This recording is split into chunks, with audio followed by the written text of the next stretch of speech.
आरती अति पावन पुराण की आरती अति पावन पुराण की धर्म भक्ति विज्ञान ज्ञान की धर्म भक्ति पुराण की आरती अति पावन पुराण की आरती अति पावन पुराण की महापुराण भागवत निर्मल महापुराण भागवत निर्मल सुख मुख विगलित निगम कल्प फल सुख मुख विगलित निगम कल्प फल परमानंद सुधार समय कल परमानंद परमानंद सुधार समय कल लीलारति रस रस निधान की आरती रस रस निधान की आरती अति पावन पुराण की आरती बोलो बोल पुराण की कलिमल मथनी त्रिताप निवारिणी कलिमल मथनी त्रिताप निवारिणी जन्म मृत्यु माया भव भयहारिणी जन्म मृत्युमय भव भयहारिणी सेवत सतत सकल सुखकारिणी सेवत सतत सकल सुखकारिणी सुमहो सखी हरि चरित गान की सोमौषधि हरि चरित गान की आरती अति पावन पुराण की आरती अति पावन पुराण की विषय विलास विमोह विनाशिनी विषय विलास विमोह विनाशिनी विमल विराग विवेक विकासिनी विमल विराग विवेक विकासिनी भगवतत्वरहस्य प्रकाशिनी भगवत तत्व रहस्य प्रकाशिनी परम ज्योति परमात्म ज्ञान की परम ज्योति परमात्म ज्ञान की आरती अति पावन पुराण की आरती अति पावन पुराण की परमहंस मुनि मन उल्लासिनी परमहंस रसिक हृदय रस रास विलासिनी रसिक हृदय मोति मोति रति प्रेम सुदासिनी भोति मोति मोति मोति रति प्रेम सुदासिनी कथाय किंचन प्रिय सुजान की कथाय किंचन प्रिय सुजान की आरती अति पावन पुराण की आरती अति पावन पुराण की धर्म भक्ति विज्ञान ज्ञान की धर्म भक्ति ज्ञान खान की। बोलिए श्री कृष्ण चंद्र भगवान की जय। कुर्महे शमे कामान काम कामाय मह्यम कामेश्वरो वैश्रवणो ददातु कुबेराय वैश्रवणाय महाराजाधिराजाय नमः। ओम स्वस्ति साम्राज्यं वैराज्यं पारमेष्ट्यं राज्यं महाराज्यमाधिपत्यमय्यं समुद्रप्रयाये स्यात् सार्वभौमः।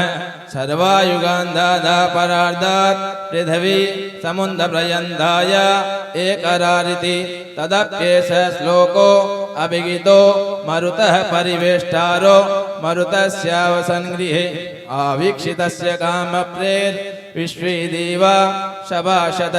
ओम एकदन्ताय विद्महे वक्रतुण्डाय धीमहि तन्नो दन्ती प्रचोदयात्।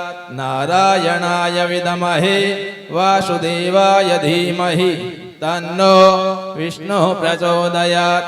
महालक्ष्मै च विद्महे विष्णुपत्न्यै च धीमहि तन्नो लक्ष्मीः प्रचोदयात्। आञ्जनेयाय विद्महे पवनपुत्राय धीमहि तन्नो हनुमत् प्रचोदयात्। तत्पुरुषाय विद्महे महादेवाय धीमहि तन्नो रुद्रः प्रचोदयात्। सेवन्तिकावकुलचम्पकपाटलाब्जे पुन्नागजादिकरवीररसालपुष्पै बिल्वप्रवालतुलसीदलमञ्जरी मीश्वां पूजयामि जगदीश्वर मे प्रसीद। नानासुगन्धिपुष्पाणि यथा कालोद्भवानि च पुष्पाञ्जलिं मया दत्तं गृहाण जगदीश्वर। ओम सर्वेभ्यो स्थापितदेवेभ्यो नमः। मन्त्रपुष्पाञ्जलिं समर्पयामि। त्वमेव माता च पिता त्वमेव त्वमेव बन्धु च सखा त्वमेव त्वमेव विद्या द्रविणं त्वमेव त्वमेव सर्वं मम देव देव। सियावर रामचंद्र भगवान की सच्चिदानंद रूपाय विश्वोत्पत्त्यादिहेतवे तापत्रय विनाशाय श्रीकृष्णाय वयं नुमः। ध्येयं सदा परिभवग्नमभीष्टदोहं तीर्थास्पदं शिवविराञ्चिनुतं शरण्यम्। वृत्यार्तिहं प्रणतपालभवाब्धिपूतं वन्दे महापुरुषते चरणारविन्दम्। यं प्रव्रजन्तमनुपेतमपेतकृत्यं द्वैपायनो विरहकातरया जुहाव। पुत्रेति तन्मयतया तरवोभिनेन्दुस्तं सर्वभूतहृदयं मुनिमानतोऽस्मि। वसुदेवसुतं देवं कंसचाणूरमर्दनं देवकी परमानन्दं कृष्णं वन्दे जगद्गुरुं।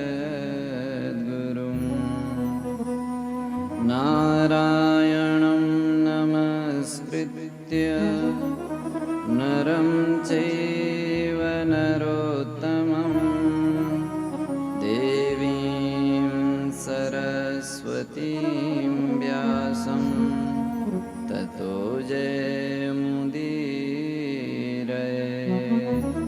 ततो जयमुदीरये। राम जी राम, राम जी राम। मेरे मन एक बार श्री राधे गोविंद बोल, मेरे मन एक बार श्री राधे गोविंद बोल, मेरे मन एक बार श्री राधे गोविंद बोल, मेरे मन एक बार श्री राधे गोविंद बोल, श्री राधे गोविंद बोल, श्री राधे गोपाल बोल, श्री राधे गोविंद बोल, श्री राधे गोपाल बोल, श्री राधे गोविंद बोल, श्री राधे गोपाल बोल, श्री राधे गोविंद बोल, श्री राधे गोपाल बोल। मेरे मन एक बार श्री राधे गोविंद बोल, मेरे मन एक बार श्री राधे गोविंद बोल, मेरे मन एक बार श्री राधे गोविंद बोल, मेरे मन एक बार श्री राधे गोविंद बोल, श्री राधे गोविंद बोल, श्री राधे गोपाल बोल, श्री राधे गोविंद बोल, श्री राधे गोपाल बोल, श्री राधे गोविंद बोल, श्री राधे गोपाल बोल, श्री राधे गोविंद बोल, श्री राधे गोपाल बोल। मेरे मन एक बार श्री राधे गोविंद बोल, मेरे मन एक बार श्री राधे गोविंद बोल, बोल, मेरे मन एक बार श्री राधे गोविंद बोल, मेरे मन एक बार श्री राधे गोविंद बोल, श्री राधे गोविंद बोल, श्री राधे गोपाल बोल, श्री राधे गोविंद बोल, श्री राधे गोपाल बोल, श्री राधे गोविंद बोल, श्री राधे गोपाल बोल, श्री राधे गोविंद बोल, श्री राधे गोपाल बोल। मेरे मन बार बार श्री राधे गोविंद बोल, मेरे मन बार बार श्री राधे गोविंद बोल, मेरे मन बार बार श्री राधे गोविंद बोल, मेरे मन बार बार श्री राधे गोविंद बोल। भगवान श्री कृष्ण की यह सुंदर पावन पवित्र लीला जो हम सभी लोग श्रवण करने जा रहे हैं, जिनकी कृपा से हम लोगों को यह श्रवण लाभ प्राप्त हो रहा है, ऐसे परम उदार परम सुहृद भगवान के श्री पावन चरणों में हम सभी लोग बारंबार प्रणाम करें। श्रीमद् भागवत भगवान जो शब्द रूप विग्रह से हम सभी लोगों के सन्मुख हैं, जिनके सन्मुख हो करके हम सभी लोग अपने उद्धार की कामना लेकर यहाँ श्रवण करने आए हैं, ऐसे सर्व सुलभ स्वरूप श्रीमद् भागवत महापुराण को भी हम सभी लोग बारंबार प्रणाम करें।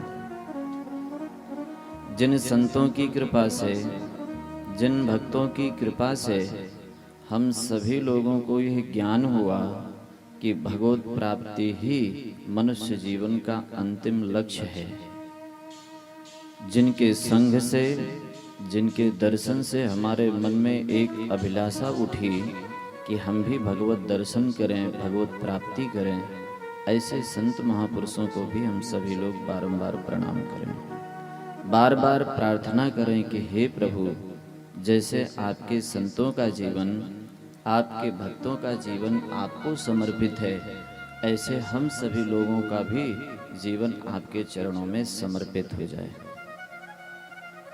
संत महापुरुषों ने हमें बार बार एक बात बताई है कि मांगन से मरना भला, जो कोई मांगन जाए उनसे पहले वह मरे जिन मुख निकसत नाहि। कभी भी व्यक्ति को मांगने की इच्छा प्रकट नहीं करना चाहिए, और अगर इसके बिना नहीं रहा जा रहा हो तो मांगना चाहिए, लेकिन क्या?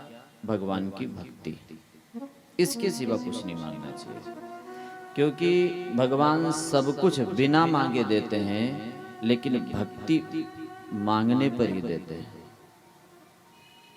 तो जब कोई भी चीज भगवान ने सृष्टि में बनाया तो उसका कहीं ना कहीं उपयोग है, तभी बनाया है। जैसे तुलसीदास जी महाराज लिखते हैं, नहीं असत्य सम पातक पुंजा, असत्य के समान पाप कोई नहीं है। सबसे बड़ा पाप क्या है? बोले झूठ बोलना। अब अगर सबसे बड़ा पाप झूठ बोलना है तो भगवान ने फिर इस पाप को क्यों बनाया है, इस झूठ को क्यों बनाया है? क्या झूठ कभी भी नहीं बोलना चाहिए? बोले नहीं, भगवान ने बनाया है तो बोलना तो है। कहाँ कहाँ बोलना है? तो बताए, आपके झूठ बोलने से अगर किसी की प्राण बच रहा हो, किसी का घर बच रहा हो, ऐसे अनिवार्य जगह के लिए इसको बनाया गया, कभी कभी के लिए। लेकिन कभी कभी जो चीज करनी चाहिए वो हम 24 घंटा में हमेशा ही करने लग गए, तो ये गलत हो गया। ऐसे मांगना नहीं चाहिए, और अगर मांगने के बिना न रहा जाए तो भगवान से उनकी भक्ति मांग लेनी चाहिए। हम सभी लोग संत महापुरुषों की कृपा से एक बात तो लगभग समझ ही गए हैं कि संसार में जो भी वस्तु हमें प्राप्त होगी वो आज नहीं तो कल हमसे अलग हो जाएगी। या तो वो वस्तु हमसे अलग होगी या हम उस वस्तु से अलग हो जाएंगे। कारण क्या है? क्योंकि वो हमारी नहीं है और हमारे लिए नहीं है। हमारे लिए कौन है? उन्हीं को हम ढूंढने के लिए भागवत कथा में प्रयास करेंगे। हमारे कौन है और हमारे लिए कौन है और हम क्या हैं, ये तीन बात को अगर हम उद्देश्य बना करके भगवान की कथा को सुनेंगे तब आप लोगों को एक विशेष लाभ होगा। वैसे यह तो ऐसा धाम है, ऐसा ये तीर्थ है कि इसमें जो भी इच्छा आप करेंगे, जिसमें आपका अहित है, भगवान सब पूरा करेंगे। कैसे पूरा करेंगे? तो जब हम लक्ष्य अच्छा बना लेते हैं तो मेरे साथ बुरा कभी होगा ही नहीं, इस भाव से अपने को कथा सुनना चाहिए। छोटी मोटी चीजें मांगने के उद्देश्य से कथा श्रवण नहीं करना चाहिए। जो चतुर लोग हैं वो छोटी चीज नहीं मांगते हैं। जैसे मैं उदाहरण में सुना कि एक कोई राजा था, उसके मन में वैराग्य हुआ और विचार किया कि सब चीजें मैं लोगों को दे दूंगा, और बहुत बड़ी जगह में सारी चीजें लगा करके और खुद भी उसी के साथ बैठ गया और अनाउंस क्या करवाया, जिसको जो वस्तु पसंद हो वो ले सकता है। लोग सुने, वाह ये तो बहुत बढ़िया बात है। अब पसंद तो तब करेंगे जब पूरी वस्तु का ज्ञान हो जाए है क्या क्या। तो बहुत सारे लोगों को तो इसी में दिन बीत गया। देखने देखने में टाइम सीमित था, उसमें देखने देखने में समय चला गया।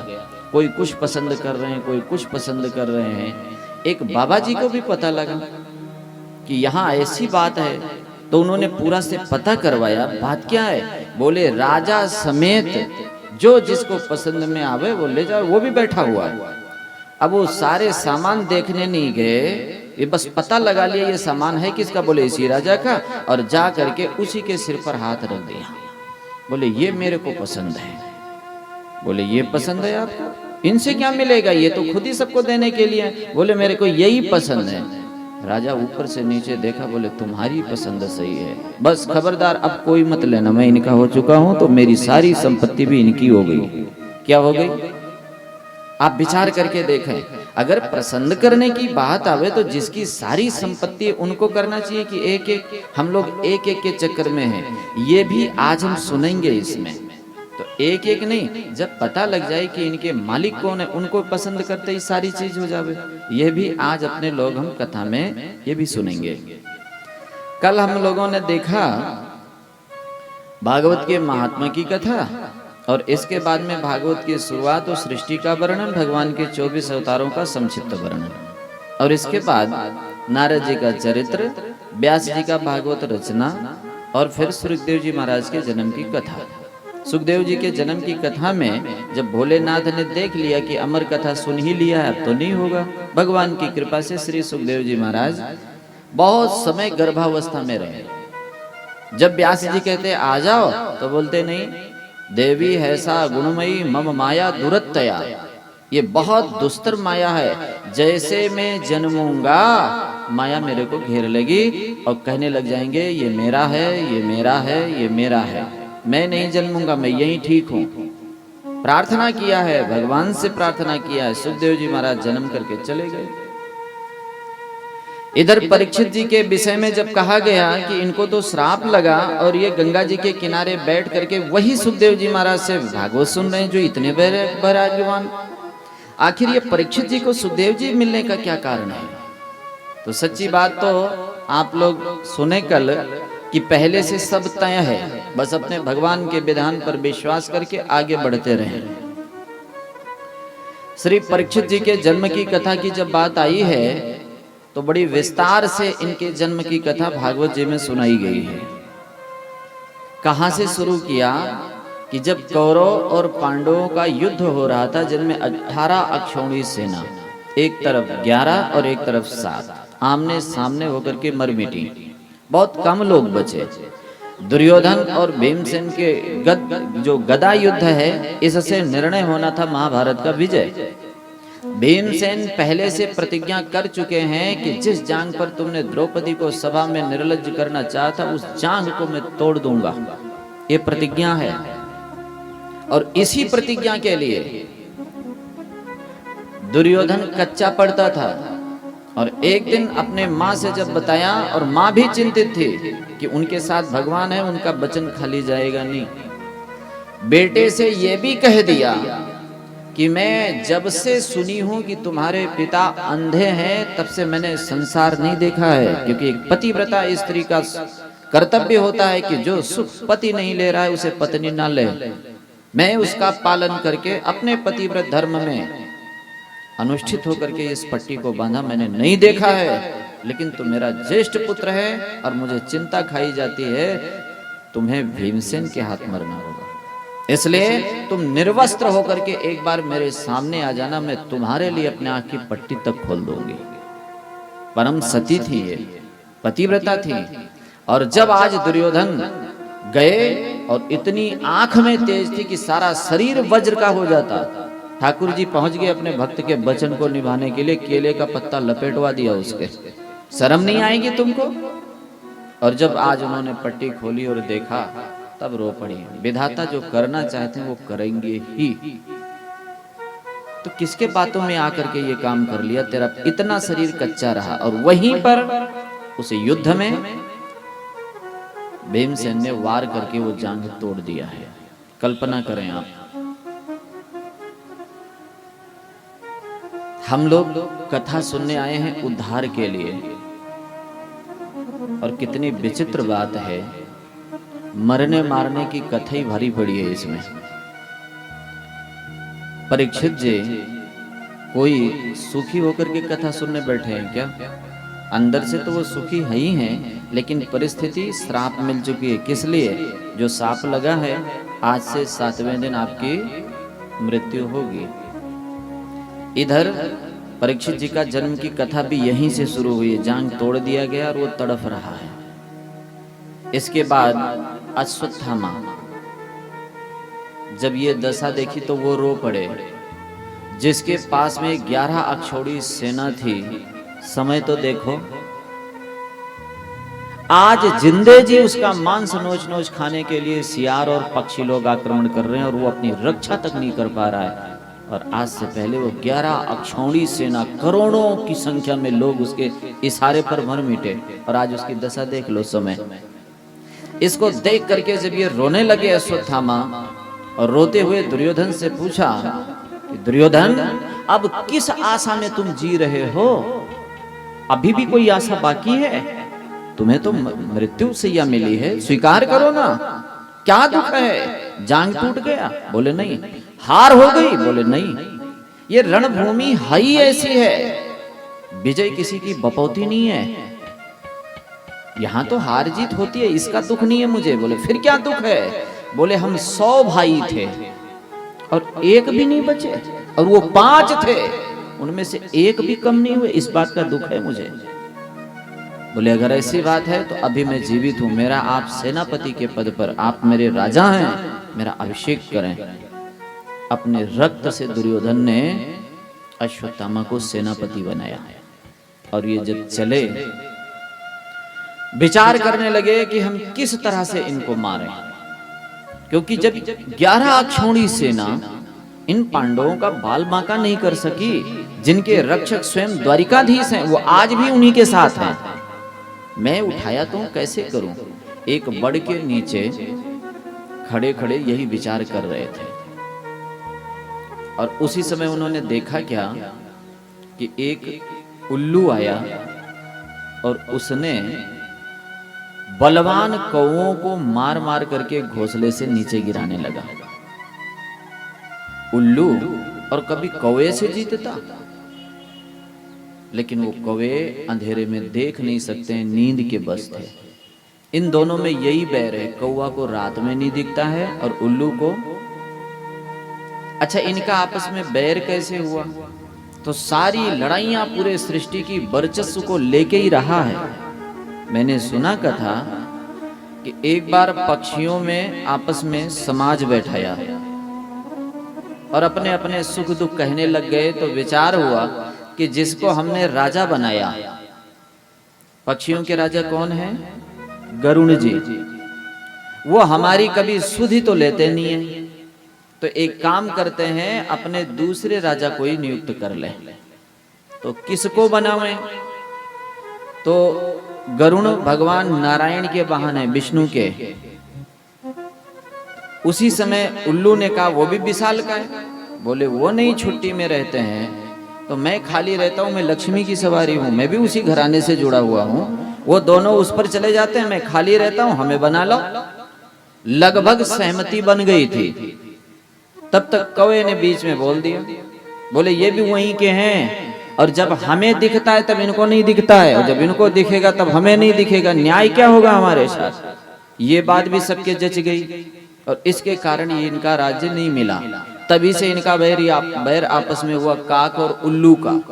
और आज उल्लुओं ने देखा कि रात्रि का समय इनको नींद आई हुई है, उन बलवान कौवों को मार मार के अकेला उल्लू गिराने लग गया। जब इसको देखा अश्वत्थामा, तब समझ गए काक उलूक न्याय से मैं पांडवों का विनाश करूंगा।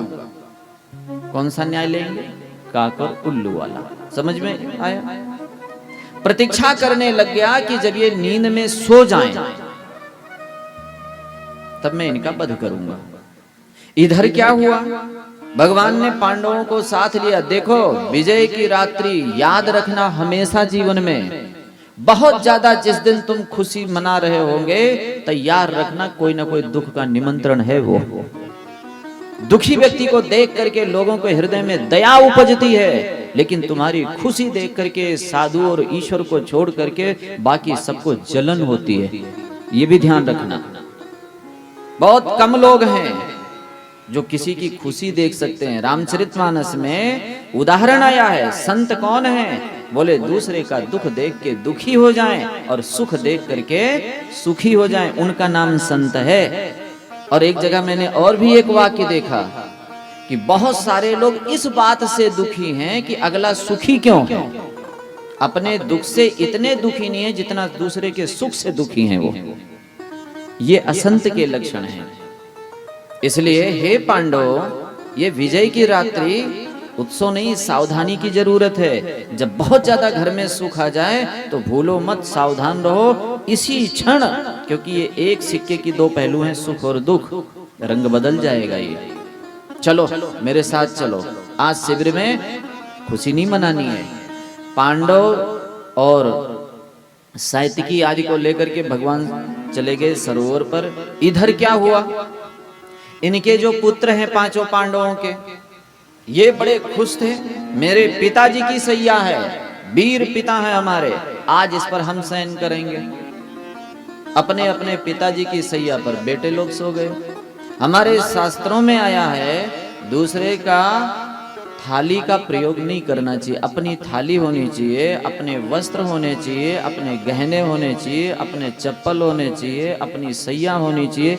ये सब अपने लिए तो शुद्ध माने गए हैं, लेकिन दूसरे का अशुद्ध माना गया है, इसको नहीं काम में लेना चाहिए।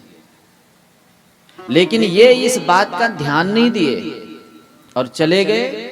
और जब इनको नींद आई, इधर जिस शिविर की रक्षा स्वयं भोलेनाथ करते थे, अश्वत्थामा ने तपस्या करके उन्हें प्रसन्न करके और उनसे जाने की अनुमति ले ली। और सोते हुए पांडु पुत्रों को मार करके अश्वत्थामा ने ये मन में विचार किया कि मैंने 5 पांडवों का वध कर दिया, और सिर साथ ले गए। जब वहां दुर्योधन के सामने कहा मैं 5 पांडवों को मार दिया, दुर्योधन को विश्वास नहीं हुआ। जिनको 11 अक्षौणी सेना मिलकर भी नहीं मार पाई, तुम अकेले कैसे मारे? बोले सोते हुए। बोले एक बार लाओ मेरे सामने। और जब ले करके और उस सिर को हाथ से दबाया, वो तुरंत फूट गए। बोले नहीं, ये सिर पांडवों के नहीं है। जिस भीमसेन के सिर पर मैं पूरी ताकत लगा के गदा मारता था, हमारा गदा वापस आ जाता था, वो इस तरह से मेरे और नजदीक लाओ। देखा तो वो सब पांडु पुत्र थे। रो पड़े दुर्योधन। अश्वत्थामा ये क्या किया? जिन बेचारों ने युद्ध भी नहीं किया, जिनके कारण मुझे आगे चल करके कम से कम जल तो मिलता, तुमने मेरा वंश नष्ट कर दिया। ये बहुत बड़ा पाप किया तुमने। इससे दुखी होकर के दुर्योधन का शरीर छूट गया। अश्वत्थामा को पता लगा ये पांडव नहीं हैं, अर्थात पांडव जीवित हैं, तो अब मेरा क्या होगा? प्राण बचाने के लिए ये भागे। इधर इन लोगों की मौत हो गई। तुलसी जस भवतव्यता, ये सब ठाकुर जी की लीला है भैया, लेकिन शिक्षा तो लेनी चाहिए ना। कभी भी इन चीजों का प्रयोग किसी दूसरे का नहीं करना चाहिए। हमको एक माता राम मिली, उन्होंने एक बार चला, फिर शाम दोपहर मध्यम विश्राम में जाके एक जगह बताई, महाराज जी कथा भागवत इसीलिए सुनना चाहिए, मैं भोली भाली थी, मैं तो सुनी नहीं, तो बहुत दुख पाती हूँ। मैंने कहा क्या हो गया था? बोले मेरे रिश्तेदारी में ब्याह था, तो हमारे तो महाराज जी इतने गहने थे नहीं, मैं पड़ोसन की मांग करके ले गई। क्या करके ले गई? और वहां गई उत्सव में, वहां हो गया चोरी। अब पति से बतावे तो मुश्किल और नहीं बतावे तो मुश्किल, इसका इतना लावे कहां से? क्या करना चाहिए? मैंने कहा देखो चुपचाप कोई भी चीज पति से मत छुपाओ। एक गलती तो पहले कर ली है, अब मन की बात बता दो। जो डांटेंगे जो मारेंगे वो तुम्हारी गलती का फल होगा। आप उनको बता दो, वो कहीं से व्यवस्था करेंगे। इसीलिए शायद हमारे महापुरुषों ने ये सब मना किया है। खुद के ना हो तो वो चीज नहीं लेना चाहिए किसी से। संतोष तभी तो कहा गया जब आवे संतोष धन। इन छोटी छोटी बातों को ध्यान रखना चाहिए। क्या सुख मिला होगा उस माता राम को पहन करके गई होंगी, वो भी जानती होंगी है तो दूसरे का, दूसरे के धन पर लक्ष्मी नारायण बने, ये कहां तक शोभा देता है?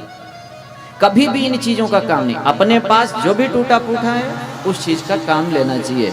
दूसरे की सैया, सैया के विषय में मैंने सुना, विनोद भरी बात है, हॉस्पिटल में बेड होता है ना, वो बेड मरीज के लिए सेवा में 1-2 दिन उन्होंने किया। अब नर्स की ड्यूटी होती थी रात और दिन की अलग अलग। घटना क्या घटी कि पड़ोस वाला जो मरीज है उसका दिन में हो गया छुट्टी, नया मरीज आया नहीं, वो बेड था खाली। इधर जो सेवा में स्टूल पर बैठे थे, रात हुई, उन्होंने सोचा खाली बिस्तर है, थोड़ा सीधे हो जाए। 1-2 दिन से सेवा में थी, सीधे हुए तो नींद आ गई। इतने में वो रात वाली नर्स आई, उसने सोचा मेरा वाला मरीज अभी गया ही नहीं, उठाई इंजेक्शन और उन्हीं के लगा दी। अब वो चिल्ला करके भागे। अब वो कहती इतना जल्दी ठीक हो गया, तू भागने लग गया? बोले मैं था ही नहीं, उसका तो दिन में छुट्टी हो गया। तो बोले इस पर क्यों सोया? फिर ये किसी और की जगह है, उसी को शोभा देती है। इसलिए इन सब चीजों का ध्यान रखें, दूसरे का न लें। आज मृत्यु गले लगी, बाण पहचान करके द्रौपदी के रोने पर अर्जुन ने प्रतिज्ञा कर लिया, देवी आंसू मत बहाओ, मैं वचन देता हूं तुम्हारे दुश्मन का सिर काट करके लाऊंगा, आपके चरणों में डालूंगा, आप उस पर पैर रख करके स्नान करना। प्रतिज्ञा करके निकल गए। अश्वत्थामा जब देखा अब हम किसी तरह से नहीं बच पाएंगे तो ब्रह्मास्त्र चलाया। ब्रह्मास्त्र अर्जुन के द्वारा भगवान ने चलवाकर उसे वापस करवाया। इधर जब बंधक बना करके लाए, बहुत सुंदर सुंदर प्रसंग है जीवन में, कैसी विचित्र ठाकुर जी का ये स्वरूप है भागवत महापुराण। जब यहां पर पकड़ करके अश्वत्थामा को लाए हैं, धन्य है एक एक पात्र। विचार जब करते हैं तो क्या हृदय होता है लोगों का। 5 पुत्रों का वध निरपराध बच्चों का किया हुआ हत्यारा है ये, लेकिन लोग अपनी मर्यादा कितना ध्यान रखते हैं। मां होने पर भी द्रौपदी इस अवस्था में अश्वत्थामा को देख नहीं सकी। ध्यान देना, ये होता है अंतःकरण, ये होती है भक्ति। अगर किसी को दया आती है तो वो कायर नहीं है, अपने धर्म का पालन किया हुआ है, वो जानता है। जब देखी एकदम कांप गई, अर्जुन ये क्या कर रहे हो, इसे तुम छोड़ दो। अरे देवी ये वही आतताई है जिसने तुम्हारे पुत्रों को मारा है। नहीं नहीं, पिता ही जायते पुत्रः, पिता ही पुत्र के रूप में जन्म लेता है। ये तुम्हारे गुरुदेव गुरु द्रोणाचार्य के पुत्र हैं, ये वही हैं जिन्होंने तुम्हें सब कुछ दिया है। हे आर्य पुरुष, हमसे ये दशा देखी नहीं जाती, इसे मुक्त कर दो। ये समय इनका हम देखें, इससे पहले हमारी देखने की क्षमता क्यों नहीं नष्ट हो जाती है। नहीं नहीं, इन्हें मुक्त कर दो। यही बात महाराज दुर्योधन युधिष्ठिर कहने लग गए। भीमसेन कहते हैं अर्जुन इसे छोड़ना नहीं तो हम मार देंगे। क्षत्रिय अपना वचन पूरा करता है, भीमसेन तो इस पर अड़े हैं। अर्जुन अपनी प्रतिज्ञा याद कर रहे हैं। महाराज युधिष्ठिर कह रहे हैं छोड़ दो, द्रौपदी ठीक कह रही है। अर्जुन समझ नहीं पा रहे हैं करना क्या है। कितने धर्म संकट में सोचो, एक क्षत्रिय की प्रतिज्ञा, उनसे बड़े भाई भीमसेन का खौफ कि तू छोड़ देगा तो मैं मार दूंगा इसको। महाराज युधिष्ठिर जिनको पितावत मानते हैं वो कहते हैं द्रौपदी ठीक कह रही है, द्रौपदी कह रही है नहीं ये तुम्हारे गुरु पुत्र हैं, गुरु के समान हैं, इनको मत मारो। मैं जानती हूं कि पुत्र के वियोग का कितना बड़ा दुख होता है, मैं सह रही हूं। कृपी अपने पुत्र के सहारे जी रही है, पति नहीं है, और अगर पुत्र चला गया तो उस ब्राह्मणी की हत्या का पाप तुम पे लगेगा। कितना बड़ा दुख होता है। हम अपने पतियों के साथ जी लेंगे, मेरे पुत्र वापस नहीं आएंगे, इसे छोड़ दो बेचारे को। सोचो, अब अर्जुन समझ नहीं पा रहे हमें करना क्या है। ठाकुर जी की तरफ देखेगी, जब जब संकट पड़ा है तब तब आप ही मेरे सहारे हुए हैं। हे द्वारिकाधीश, हमें क्या करना चाहिए। अब द्वारिकाधीश उन्होंने भी अपनी बात रख दी। अर्जुन आतताई को छोड़ना नहीं चाहिए, चाहे जितना नजदीक का हो, और ब्राह्मण का वध कभी करना नहीं चाहिए, चाहे जितना पापी। बोले अच्छा, ये उपाय आपने बढ़िया बताया, न मारना चाहिए न छोड़ना चाहिए। अरे कन्हैया, मैं कम उलझा हुआ नहीं हूं, एक तुम भी उलझा दिया, कोई निर्णय बताओ। बोले धर्म की शिक्षा इसी दिन के लिए दी जाती है कि जब द्वंद्व जीवन में हो तो तुम सही से निर्णय कर सको। तुम गीता सुन चुके हो, निर्णय करो। तब उन्होंने समझ गया ठाकुर जी की इच्छा। ब्राह्मण का वध गर्दन काटने से नहीं होता है, हत्या होती है वो। तो क्या वध है, उसका धन छीन लो और शिखा काट दो और अपमानित करके वहां से धक्का के दे के निकाल दो, वो वध के समान हो गया। समझ गए। हमारे शास्त्रों में कितनी विचित्र विचित्र बातें हैं। जब आप लोग कभी महाभारत सुनेंगे या अध्ययन करेंगे पुस्तक में, तो एक प्रसंग आता है, मेरे को बहुत याद आ जाता है। कर्ण ने प्रतिज्ञा करके रखी है कि मैं मारूंगा तो केवल अर्जुन को मारूंगा। किसको? अर्जुन को। क्योंकि भगवान छुप के छुप करके जाके कर्ण को बता दिए हैं कि तुम सूत पुत्र नहीं हो, तुम कुंती पुत्र हो। और जब कर्ण को नहीं विश्वास हुआ तो कुंती को साथ ले गए, जाके तुम बोलो। जब कुंती ने भी ये बात कही तब कर्ण ने कहा, मां जिस समय मेरा अपमान हो रहा था उस समय आप ये बात बोल सकती थी, आप बोली नहीं। दूसरे में समाज को पता है कि पांडव 5 हैं और मैं वचन देता हूं पांडव 5 ही रहेंगे। हमें पांडव से कोई लेना देना नहीं है। हमारी प्रतिस्पर्धा उस दिन से शुरू हुई थी जब 20 सभा में सूत पुत्र कहा था अर्जुन ने मुझे। या तो अर्जुन इस युद्ध में मारे जाएंगे तो मैं शामिल होकर 5 पांडव पूरा कर दूंगा, स्वीकार कर लूंगा। और अगर मैं मारा गया तो 5 तुम्हारे वो बचेंगे। चिंता मत करो, मैं अर्जुन को छोड़ करके और किसी का वध नहीं करूंगा।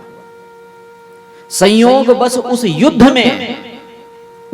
में महाराज युधिष्ठिर कर्ण के सामने पड़ गए और कर्ण ने महाराज युधिष्ठिर को बहुत लहूलुहान, अगर चाहते तो वध कर सकते थे, लेकिन लोग अपने वचन का पालन करते थे, केवल घायल किया। और जब सारथी ने देखा कि अब हमारे महाराज संकट में आ जाएंगे, युधिष्ठिर के हारने पर ही पूरी हार और जीत है, लेकर के रणभूमि से भाग गया। जब ये बात अर्जुन को पता लगा तो अर्जुन युद्ध नहीं कर सके और अपने बड़े भ्राता महाराज युधिष्ठिर का दर्शन करने आए। और जब दर्शन करने आए, महाराज युधिष्ठिर मन में अपनी तरफ से क्या विचार किया कि वाह गांडीवधारी अर्जुन, मन में खुश हुए कि मेरा अपमान तो थोड़ी देर भी सहन नहीं कर सका, उस पापी कर्ण का वध करके तू आया होगा ना। और अर्जुन की प्रशंसा करने लग गए। अर्जुन ने कहा, भैया जैसा आप कह रहे हैं अभी कर्ण का वध हुआ नहीं है, वो जीवित है। इतना सुनते ही महाराज युधिष्ठिर अर्जुन को धिक्कारना शुरू कर दिए। धिक्कार है तुम्हारे गांडीव को, जो तुम गांडीव रखने पर भी आज कायरता की तरह तुम भाग करके मेरा दर्शन करने आए हो। जिसके बल पर मैंने महाभारत जैसे युद्ध का आमंत्रण स्वीकार किया था, मुझे नहीं पता था कि तुम भी कायर निकलोगे। अब एक योद्धा को इस तरह से जब कहा, उसी समय तुरंत अर्जुन तलवार निकाल करके महाराज युधिष्ठिर का गर्दन काटने के लिए तैयार हो गए। सोचो युद्ध कहां पहुंच गया। आप पढ़ना, मेरे बड़ा आश्चर्य आया ये बात देख करके। जैसे गर्दन काटने के लिए नंगी तलवार वार करने लगे, भगवान ने पकड़ लिया अर्जुन को। क्या कर रहे हो ये? रोने लग गए अर्जुन। द्वारिकाधीश, क्षत्रिय केवल अपने वचन पर जीता है। मैंने प्रतिज्ञा की थी कि जिस दिन कोई मेरे गांडीव का धिक्कार शब्द बोल देगा मैं गर्दन काट दूंगा, और इस प्रतिज्ञा को मैं पूरा करूंगा। अब बताओ, इस प्रतिज्ञा में लाभ किसको है किसी को इनको? भगवान ने कहा, अर्जुन अपने से बड़ों का केवल गर्दन काट देना वध नहीं है, तुम अपनी प्रतिज्ञा और भी तरह से पूरा कर सकते हो। तू शब्द कह करके अपने बड़ों को संबोधन कर दिया जाए तो वो उसका वध है, वध। ये महाभारत में लिखा है। उसके बाद अर्जुन ने बहुत तुकार महाराज युधिष्ठिर के लिए कहा है, तुम्हारे द्वारा ये युद्ध का रचना हुई है, अगर तुम जुआ नहीं खेलते, तुम तुकार शब्दों का बहुत प्रयोग किया।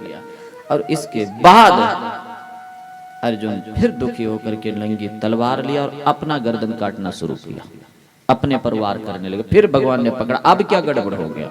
बोले, मैंने प्रतिज्ञा की थी कि जो भी हमारे बड़े भ्राता को तू शब्द से संबोधन करेगा उसका गर्दन काट दूंगा। देख रहे हैं? भगवान ने कहा, अच्छी बात है, तुम लोग प्रतिज्ञा करते रहो और मैं इधर उधर चलाता रहूं। देखो, अपना वध अपने हाथ से गर्दन काटने पर ही होता है, ऐसा नहीं है। अपनी प्रशंसा करने से अपना वध हो जाता है।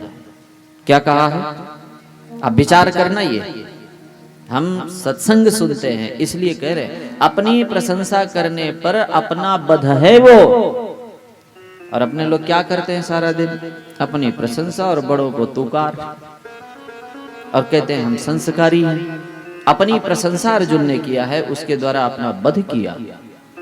ऐसे भगवान आज कह रहे हैं कि आतताई को छोड़ना नहीं है और ब्राह्मण का वध करना नहीं है। अर्जुन समझ गए गूढ़ वचन है, उनका मणि निकाल लिया सिर का और वो द्रौपदी के चरणों में रख दिया, इस पर पैर रख लो, ये सिर का भाग है, और शिखा काट करके धक्का दे दिया। अपमानित अश्वत्थामा, अपमानित, उसने कहा कि अब जीने का कोई मतलब ही नहीं है, लेकिन मरते मरते मैं इनका वंश तो नष्ट कर दूंगा। ब्रह्मास्त्र छोड़ दिया उत्तरा के गर्भ पर। जब उत्तरा के गर्भ पर इस तरह से ब्रह्मास्त्र आते हुए उत्तरा स्वयं देखी, क्या भागवत जी की सुंदर बात है। संकट तो इनके सासू जी पर भी आया था, द्रौपदी जी पर भी, लेकिन उस सभा में ये पहले अपने 5 पतियों पर विश्वास किया, तब देर लगा। लेकिन आज उत्तरा किसी पर विश्वास ना करके सीधे द्वारिकाधीश के सामने जाकर के शरण हो गई। द्वारिकाधीश मुझे ये मार दे, मैं इस कुल के लिए अपना बलिदान दे दूंगी, लेकिन इस वंश की रक्षा करें, क्योंकि आपने वचन दिया हुआ है, कोई नहीं है जो मेरी रक्षा, मेरे वंश की रक्षा कर सके। श्री ठाकुर जी तुरंत ये बात सुन करके अपना सूक्ष्म स्वरूप धारण कर आवृत कर लिया उस पूरे गर्भ का और ब्रह्मास्त्र से रक्षा की। उसी अंगूठे के समान चतुर्भुज रूप धारण किए हुए जो रक्षा किया गर्भ में, उनको पहचान गए महाराज परीक्षित। और जब जन्म हुआ तो जिस किसी को देखते बड़े टकटकी लगा के देखते, ये वो तो नहीं है ना जो मुझे वहां मिले थे। बहुत माताएं इस सृष्टि में हुई हैं, एक से एक बढ़कर महान हुई हैं, लेकिन उत्तरा जितना नहीं। किसी ने भक्त को अपने उदर में रखा है, किसी ने भगवान को रखा है, लेकिन ये देवी इतनी महान है, भक्त और भगवान को एक साथ अपने उदर में रख चुकी है। ऐसे महान माँ का ये पुत्र है।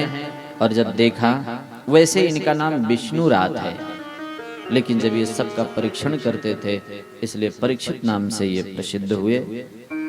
और जब इनकी ऐसी सुंदर सुंदर महिमा ज्योतिषियों के द्वारा महाराज युधिष्ठिर ने सुन ली, निश्चिंत हुए। इधर द्वारिकाधीश ने क्या विचार किया कि अब मुझे द्वारिका जाना चाहिए।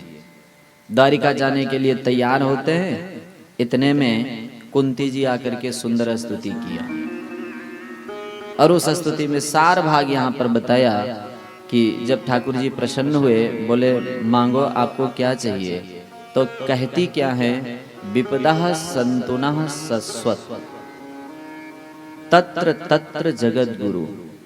हे श्री ठाकुर जी, हे जगत गुरु, हे द्वारिकाधीश, मैंने एक अनुभव किया है कि जब जब मेरे ऊपर दुख आया है तब तब आप मुझे मिले हैं, इसलिए मैं चाहती हूँ कि मेरे जीवन में दुख सदा बना रहे, जिससे आप हमारे पास ही रहें। पहली भक्ता है जिन्होंने भगवान को इस तरह से चाहा है। और सच्चाई है, हमारे संतों ने भी कहा है कि सुख के माथे सिल पड़े, ऐसे सुख के माथे पर सिल पड़े जो नाम हृदय से जाए, बलिहारी वा दुख की जो पल पल राम रटाए। अच्छा एक बात बताओ, भगवान कब ज्यादा याद आते हैं? सुख में, और दुख से हम डरते हैं जिसमें भगवान मिलते हैं। दुख से डरना नहीं चाहिए, दुख का सदुपयोग ही हमारे जीवन को ऊंचा उठाता है। सुख में तो पतन हो सकता है, लेकिन दुख में पतन नहीं होता है। आज यहाँ विनती किया है, और इसके बाद में महाराज युधिष्ठिर बहुत दुखी रहते हैं, बहुत दुखी रहते हैं। ऐसी विचित्र विचित्र बातें ठाकुर जी की लीला में आई है। देखो भाई, हर व्यक्ति की श्रद्धा एक ही जगह नहीं होती है। होती है क्या? एक ही रूप में नहीं होती है, तभी भगवान को अनेक रूप धारण करने पड़ते हैं। क्यों? तरह तरह का है ना ये। महाराज युधिष्ठिर स्वयं धर्मराज हैं, ये कथा तो आप जानते ही हैं। स्वयं यमराज जी साप लेकर के 100 वर्ष के लिए एक ही साथ में 2 रूप से हैं, एक ही घराने में। एक तो स्वयं धर्मराज जी हैं महाराज युधिष्ठिर, और एक इसी घराने में एक रूप से धर्मराज जी और हैं जिनका नाम है विदुर जी, वो भी यमराज धर्मराज ही हैं। मांडव्य ऋषि के हिसाब से वो भी 100 वर्ष यहीं भेज रहे। स्वयं धर्मराज होकर के भी क्या वो भगवान के अस्तित्व को नहीं जानते होंगे क्या? लेकिन जब इनके ऊपर दुख आया है तो भगवान स्वयं इनको गीता नहीं सुनाया। ध्यान देना, अर्जुन को भगवान रणभूमि में भी गीता सुना रहे हैं, लेकिन महाराज युधिष्ठिर को जब शोक हुआ है तो भगवान ने इनको नहीं सुनाया। क्या भगवान अर्जुन से ही केवल प्रेम करते थे क्या? बात ये नहीं है कि भगवान किससे प्रेम करते हैं। भगवान तो स्वयं अपने मुख से कहते हैं सब पर मोरी बराबर दया, सब मम प्रिय, सब मेरे को प्रिय हैं, सब पर मेरा समान कृपा है। फिर भी महाराज युधिष्ठिर को क्यों नहीं सुनाया गीता? आप लोग बताओ। अर्जुन को क्यों सुनाया? केवल अर्जुन को सुनाया। महाराज युधिष्ठिर के भी शोक हुआ है, इनको भी सुना सकते थे, लेकिन क्यों नहीं सुनाया? भगवान का तो सब पर प्रेम है, लेकिन भगवान पर किसका प्रेम है ये देखने की बात होती है। जितना प्रेम अर्जुन का था भगवान पर, महाराज युधिष्ठिर का नहीं था। मानते थे, सब कुछ करते थे, लेकिन जो समर्पण अर्जुन का था वो नहीं था। जो श्रद्धा भगवान पर अर्जुन की थी वो महाराज युधिष्ठिर की नहीं थी। कहां थी? तो इनकी ज्यादा निष्ठा और श्रद्धा महाराज पितामह भीष्म में थी। इसलिए भगवान एक लीला करते हैं कि इनको महाराज पितामह से मिला दे हम, और ऐसा सुंदर व्यवस्था की आप लोग दर्शन करें। महाराज युधिष्ठिर जी को नींद नहीं आ रही है। क्यों? दुखी बहुत है। इतने लोगों के विनाश का कारण खुद अपने को मानते हैं कि मेरे कारण से ये सब युद्ध हुआ। दुखी हैं, और इस दुख से दुखी होकर के आज मन में आई कि चलो कुछ दुख द्वारिकाधीश जी से बांट लें। क्योंकि जब कोई अपना दुख किसी को कह देता है तो वो हल्का हो जाता है। क्या होता है? हल्का होने के लिए अपना दुख कह सकते हैं, लेकिन दूसरे की चुंगली नहीं। याद रखना, चुंगली से हल्का नहीं होते हैं, उपद्रव और बढ़ता है। हम लोग दुख अपना ज्यादा कहते हैं या चुंगली एक दूसरे की, ये साधक का काम नहीं है। और अगर संतों की मानो तो अपना दुख भी किसी से मत कहो। अगर कहना ही है तो फिर भगवान से कह दो। कारण सुनी अठलई हैं लोग सब, बांट न ले हैं कोई। अपने मन की ही वृथा मन में रखिए कोई। अगर आपके कोई दुख है तो मन में छुपा के रखो, लोगों को मत बताओ, क्योंकि ये लोग उसका हंसी उड़ाएंगे। कोई किसी का दुख नहीं बांट सकता। अगर नहीं आ रहा तब भगवान को जाके कह दो। आज मन में आया कि मैं चल करके महाराज को ये दुख सुनाऊं, द्वारिकाधीश को। और जब यहाँ आए तो यहाँ क्या देखते हैं कि श्री ठाकुर जी जब सब लोग सो रहे हैं तो वो ध्यान कर रहे हैं और उनकी आंखों से झरझर झरझर आंसू गिर रहा है। महाराज युधिष्ठिर विचार किए, मैं आया था इनसे सुखी होने के लिए, ये भी दुखी हैं। ध्यान देना, हम आए थे इनसे सुखी होने के लिए और ये भी दुखी हैं। लेकिन मेरे एक बात ये समझ में नहीं आई, सारा संसार इनका ध्यान करता है, इनके लिए रोता है, और ये किसका ध्यान करके किसके लिए रो रहे हैं? गीता जी के 8वें अध्याय में भगवान ने कहा है, जिसकी श्रद्धा जहां होती है मैं वहीं दृढ़ करता हूं। बस ये लीला कर रहे हैं। आज मैं अगर महाराज युधिष्ठिर के सामने पितामह भीष्म जी के लिए श्रद्धा दृढ़ करनी है, क्योंकि इनको ज्ञान वहां से दिलाना है, तो क्या भगवान दिखावा कर रहे थे? भगवान में छल है ही नहीं है, वो जैसा था वैसे ही है। श्रद्धा ही तो टिकानी है तो सत्य से भी तो टिकता है। कोई झूठ से श्रद्धा टिकती है किसी की? सत्य से ही टिकेगी। भगवान जब इस तरह से थे, इनके मन में कई प्रश्न उठे। कुछ देर के बाद भगवान ने आंख खोल करके देखा, अरे महाराज आप हमें बुला लेते। आ वाह वाह वाह, किस लिए आना हुआ महाराज? बोले ये तो बाद में बताएंगे, पहले बताओ आप किसका ध्यान कर रहे थे, आप किसके लिए रो रहे थे?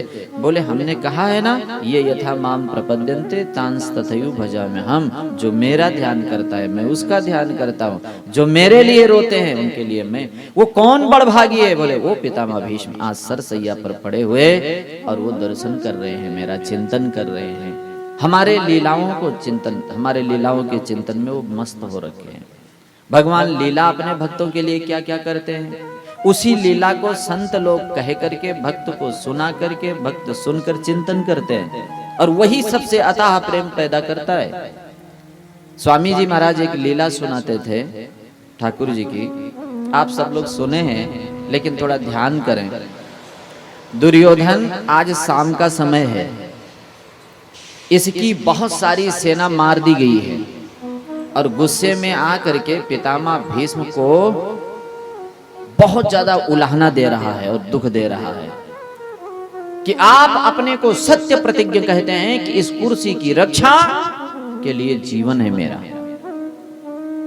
और आप हमारी तरफ से युद्ध कर रहे हैं, लेकिन विजय का आशीर्वाद पांडवों को दे रहे हैं। तन से मेरे साथ हैं और मन से आप पांडवों का हित और विजय चाहते हैं। तुम्हारे रहते हुए हमारी इतनी बड़ी सेना का संहार और तुम्हारे सामने पांडव एक भी नहीं मारे गए, क्या ये सत्य आचरण है? बार बार जब उलाहना देने लग गया, उससे क्रोधित होकर के पितामह भीष्म ने एक प्रतिज्ञा आज और कर ली कि दुर्योधन बस करो, मेरे मन में कोई ऐसा भाव नहीं है, और अगर तुम नहीं मानते हो तो मैं प्रतिज्ञा करता हूं कल एक पांडवों का वध करूंगा मैं। और प्रतिज्ञा किसकी है? साधारण व्यक्ति की है क्या? जिनके कारण उनका नाम भीष्म पड़ गया है, नहीं तो देवव्रत थे ये। विचार करें, वो प्रतिज्ञा किया और ये बात आग की तरह दोनों में सेनाओं में फैल गई। पितामह भीष्म ने प्रतिज्ञा किया, अब क्या होगा, अब क्या होगा? ठाकुर जी के कान में पड़ी, वो गए पांडवों के पास, रात्रि हो चुकी थी और पांडव क्या कर रहे हैं? बढ़िया आराम से, चिंता दीन दयाल को मोमन सदा आनंद जायो सो प्रतिपाल। ये कर लेना चाहिए बंटवारा, ठीक है, अपने पाती में झंझट नहीं लेनी चाहिए, लेकिन अब आप लोग यही पसंद करते हो तो भगवान क्या करे। पितामह भीष्म की प्रतिज्ञा है एक पांडव का वध कल होगा, और वो पांचों पांडव बढ़िया आराम से सोए हुए हैं। ठाकुर जी देखे बोले वाह। महाराज युधिष्ठिर को उठाया, महाराज महाराज, बोले क्या हुआ केशव? युद्ध की थकान आई हुई, नींद आ रही, जाओ सो जाओ। बोले सो कैसे जाए, सुना नहीं है क्या? बोले सुना है। बोले क्या सुना है? पितामह भीष्म कल एक पांडवों को मार देंगे। बोले ये सब सुन के भी तुम्हें नींद आ रही है? अरे तुम ज्येष्ठ पुत्र हो, तुम्हारे मरते ही हार जीत निर्णय हो जाएगा, सारा प्रहार तुम पर होगा। बोले जानता हूं मैं केशव, लेकिन थका बहुत हूं, सो लेने दो, सुबह देखे। तुम्हें नींद आ रही है, किसके भरोसे? बोले आप जग रहे ना, इसी के भरोसे, मेरे को सोने दो। आप विचार करके देखें, और कुछ भरोसा नहीं है, आप जग रहे हैं बस। अब हम भी क्यों जगें? आप जग रहे हैं। अब क्या बोलते ठाकुर जी? दौड़े दौड़े अर्जुन के पास गए, ये सखा थे, ये महाराज थे। सखा के पास गए तो वहां भी बढ़िया सुंदर आराम। अर्जुन पता है तुम्हारा युद्ध सदा पितामह भीष्म के सन्मुख होता है। बिल्कुल अच्छा लगता है केशव, सुना नहीं कल क्या प्रतिज्ञा हुई? बोले एक पांडवों का वध, और तुम सामने रहोगे, कल तुम्हारी मृत्यु है और तुम्हें नींद आ रही है। अरे क्यों निश्चिंत हो? बोले आप चिंतित है ना, इसलिए निश्चिंत हम हैं। आप कर रहे हैं ना चिंता, सोने दो, मैं बहुत थक गया हूं बाण चलाते चलाते। अब क्या करें? अब अर्धरात्रि के समय द्रौपदी के पास जाते हैं, वो भी आराम से क्या विश्वास है आप सोचो। वहां जाके कहा कृष्णा तुम्हारे पति पर संकट आई हो, पतिव्रता स्त्री नींद लेती है। बोले पतिव्रता स्त्री को मिलता क्या है? भगवान वो आप ही हैं, हमें क्या चिंता है, आप जग रहे हैं ना, आप रक्षा करें। बोले चल मेरे साथ। मना नहीं किया, स्त्री होकर के भी अर्धरात्रि के समय हाँ चलो, जल्दी जल्दी चलो, समय हो रहा है। बोले मैं इतना नहीं चल सकती हूँ। कंधे पर बैठाया कृष्णा को और लेके भागे। देखो तुम्हें और कुछ नहीं करना है, ब्रह्म मुहूर्त का समय आ चुका है। आप अपने आभूषणों की झनकार करके और प्रणाम करने की मुद्रा में होना। आभास इस महापुरुष को यही दिलाना है कि तुम एक स्त्री हो और प्रणाम कर रही हो, आशीर्वाद चाहती हो, बस। क्या होगा केशव? बोले जो होगा वो तुम्हारे सामने। देखो भगवान चिंता कितनी रखते हैं। एक सज्जन ने तो मेरे को एक बात बताई, बड़ा सुंदर वाक्य था। बोले आप इतनी चिंता क्यों करते हो, जिसने बनाया वो भी तो कुछ सोचा ही होगा ना, आप इतना क्यों सोचते हो भाई, बनाया होगा उसने बिना सोच के ही बनाया होगा, वो सोचा ही है तो मस्त रहो।